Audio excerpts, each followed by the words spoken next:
হ্যাঁ ডক্টর এটা গজল কদর এই দিন আতুন এটা গজল কটা শুনি বেকি শুনবো স্বীকার করতে সাবধানে আর পারতে সেই জ্ঞান হয়েছে পানির অভিবাসা লাইগাছে মোর অন্তরে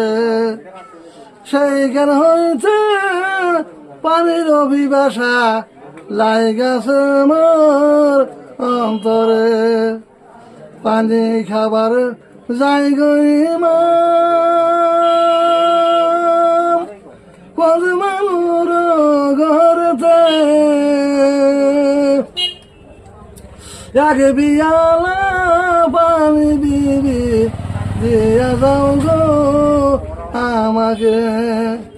এক বিয়ালা পানি দিবি দিয়া যাও গো আমার